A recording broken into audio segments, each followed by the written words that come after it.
बिस्मिल्लाहिर्रहमानिर्रहीम। आज का हमारा प्रोनाउन का आखिरी टॉपिक है जिसको हम कहते हैं indefinite pronoun versus indefinite adjective. इसके बाद हम एडजेक्टिव करेंगे, लेकिन ये जो हमारे पास इंडेफिनिट एडजेक्टिव है या डिस्ट्रीब्यूटिव एडजेक्टिव है या डेमोन्स्ट्रेटिव है ये नहीं करेंगे। इसके अलावा जो मैंने प्रोनाउन के साथ नहीं की है इंशाल्लाह वो करेंगे, उसके साथ डिटेल में बात करेंगे। अब यहाँ पर जो हमारे साथ प्रोनाउन का टॉपिक है P9 indefinite pronoun versus indefinite adjective. सबसे पहले हम ये जान लेते हैं कि इंडेफिनिट क्या होता है। इंडेफिनिट जो है ये किसी को मेंशन नहीं करता, लेकिन इशारा कर देता है। मिसाल के तौर पर कुछ तलबा यहाँ पर मौजूद है, खुद जो है यहाँ पर इसलिए किसी को मेंशन नहीं किया। या मिसाल के तौर पर आज आपकी कॉपी में कई गलतियां है, तो कई जो है ये हमारे पास क्या है इंडेफिनिट प्रोनाउन या एडजेक्टिव होगी या मॉडिफायर होगा। अब यहाँ पर जान लेते हैं। एक चीज आपके ज़हन में होनी चाहिए, एक ही वीडियो में एक ही क्लास में हम ये सारा नहीं सीख सकते। इसके बारे में मैं एक अलग वीडियो बनाऊंगा। वीडियो क्या होगा कि इसमें देखो हम समवन को कहां पर लगाते हैं, एनीवन को कहां पर लगा देते हैं, एनीबॉडी को कहां पर लगाते हैं, समवन, ये सारे के सारे जो है ये समबॉडी, समवन, एवरीवन, एवरीबॉडी ये कहां पर लगा देते हैं। नंबर 1। नंबर 2, ये अब सिंगुलर है या प्लूरल है।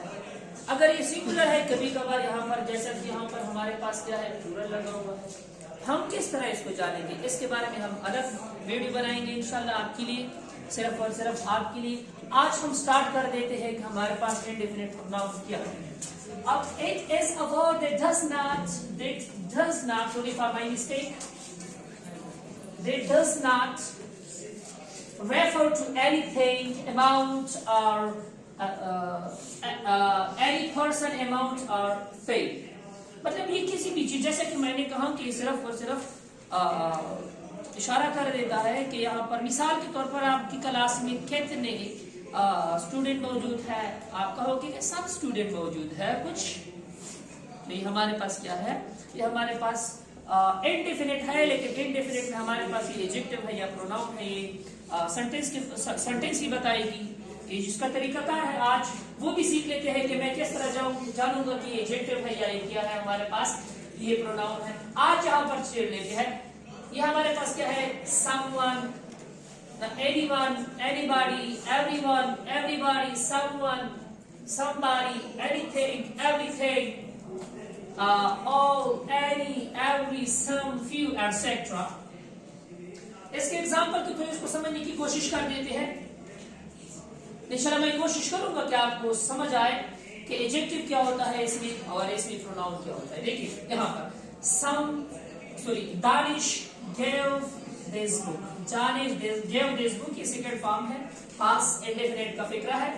अब दानिश को मैंने सिर्फ छेड़ा है, दानिश की जगह पर मैंने एक प्रोनाउन लगाया है जिसको हम क्या कहते हैं someone कहते हैं। someone gave this book।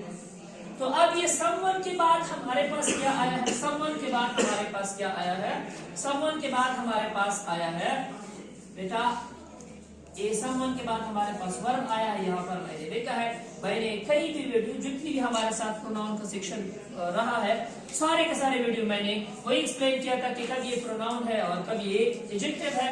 तो अगर आपने वो वीडियो नहीं देखी है तो लाजमन वो वीडियो देखना ताकि आपका कंसेप्ट और भी ज्यादा मजबूत हो जाए और क्लियर हो जाए।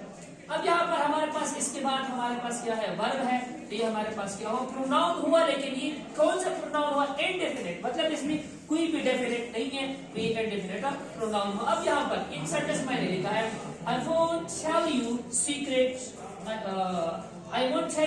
to Zuhaib। अब यहाँ पर हमारे पास क्या है नाउन, कौन सा है नाउन, ये है हमारे पास Zuhaib है। अब Zuhaib की जगह पर मैंने क्या लिखा है I won't tell you secret। Zuhaib की जगह पर मैंने सिर्फ ये एनीवन लिखा है, मैं किसी को सीक्रेट नहीं बताऊंगा, ठीक है। अब यहाँ पर हमारे पास क्या है I bought my school supplies at mall। अब यहाँ पर हमारे पास क्या है नाउन है, नाउन की जगह पर मैंने क्या लिखा है, यहाँ पर मैंने anything लिखा है I bought anything at mall। अब यहाँ पर आप कहोगे कि सर आपने पिछले वीडियो में कहा था कि या इसके बाद हमारे पास क्या आ जाए, वर्ब आ, हेल्पिंग वर्ब आ जाए या मेन वर्ब आ जाए या एम्प्टी। देखो बेटा यहाँ पर एम्प्टी है, कोई भी चीज नहीं आई है, मतलब एम्प्टी का मतलब है वर्ब या मेन वर्ब या हेल्पिंग वर्ब के में से कोई भी ना आ जाए, तो इसको हम क्या कहते हैं, उसको हम प्रोनाउन कहते हैं। अब देख लेते हैं कि एडजेक्टिव कब होगा। Asad bought some flowers for party। Asad ने पार्टी के लिए कुछ फ्लावर्स खरीदे, तो वो हमारे अब सम के बाद हमारे पास ये क्या है, फ्लावर्स है, प्लूरल नाउन है। यहाँ पर हमारे पास क्या है, प्लूरल नाउन है। तो जब इसके बाद हमारे पास नाउन आ जाए तो ये हमारे पास क्या है, एडजेक्टिव है, क्योंकि सम है, इंडेफिनिट है, तो ये इंडेफिनिट हमारे पास क्या हुआ, इंडेफिनिट एडजेक्टिव हुआ। दूसरी एग्जांपल की थ्रू हम समझ लेते हैं, जो एग्जांपल है एनी का। Do you have any suggestion, do you have any suggestion. अब सजेशन जो है हमारे पास क्या है, नाउन है। अब उसके ये अब एनी जो है ये नाउन से पहले आया है, तो हमारे पास क्या है, क्योंकि उसने नाउन को मॉडिफाइड किया, ये हमारे पास क्या है, एडजेक्टिव है। लेकिन एनी जो है ये क्या है, इंडेफिनिट है, तो हमारे पास क्या हुआ, इंडेफिनिट एडजेक्टिव हुआ। फ्यू के थ्रू समझ लेते हैं, there are only a few सी। अब यहाँ पर आप कहोगे कि सर वहां पर आपने कहा कि सिंगुलर है या प्लूरल है।